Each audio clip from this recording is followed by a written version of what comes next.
Budapest, the people were very cultured. They were cultured people.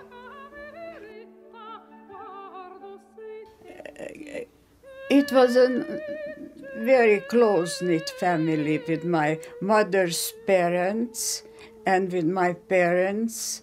It was very close.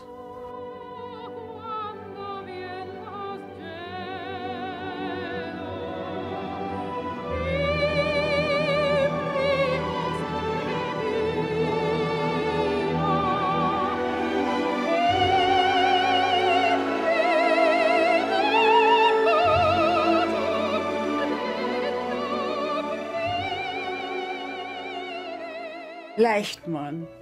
That was my grandmother's parents. They were gentlemen farmers, very rich, and they have lots of cows. And that was in the district of Szabolcs. My father's side, I didn't know my grandparents. They were dead when I was born. They have a vinegar factory. I don't know what that is, but that was I heard.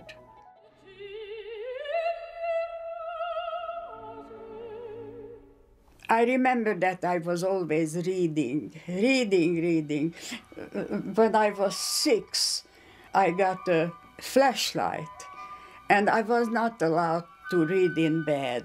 And I was reading under the cover with a flashlight.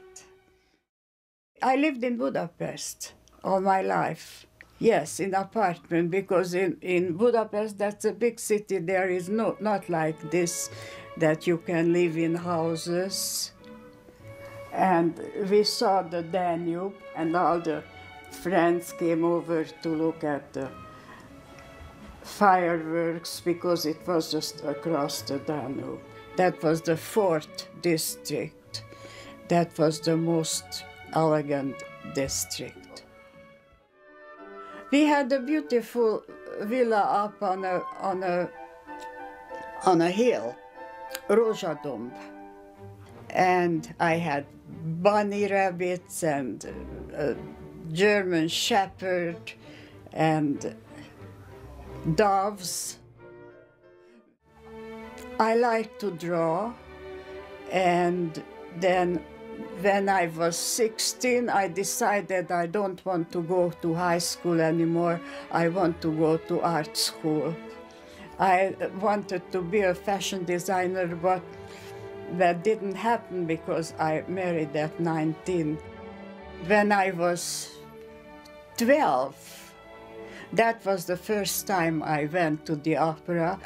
My school was very strict, so I had to ask the principal of the school if I may go, and that was Mozart, Così fan tutte. That was the title of the opera.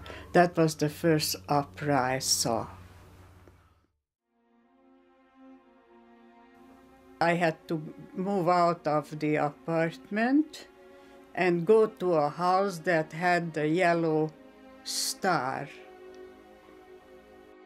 My grandparents, 2 policemen came to their house to take them away. And then they committed suicide. They shouldn't be taken away. My husband had to go in, what labor, how they say it, forced labor to Russia. It was winter. The person who was the head of that group told them up on the tree, they should climb up the tree, and he sprayed them with water, and they died, all of them. They took me away from the yellow star house. We were walking a whole day, and then there was a truck, and me and another woman asked them to take us back to Hungary, and they took us to the police. The jailer was a very nice person.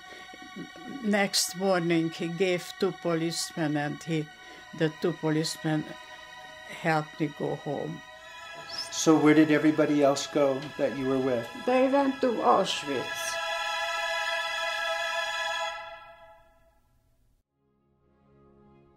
After the war, we got married.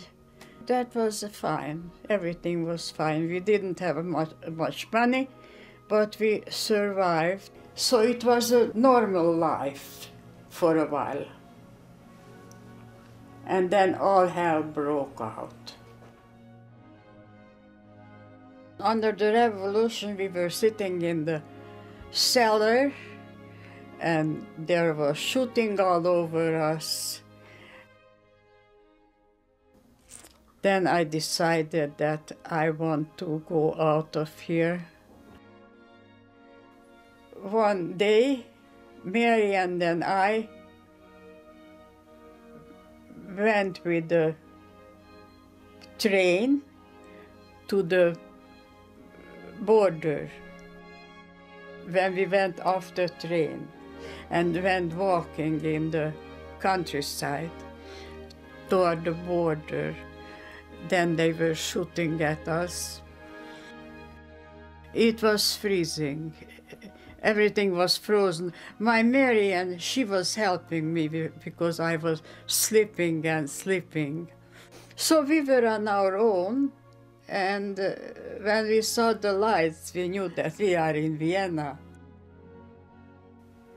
And we lived in Vienna a few more weeks, and then we got the affidavit from 2 cousins, and then with a military plane we flew to New York.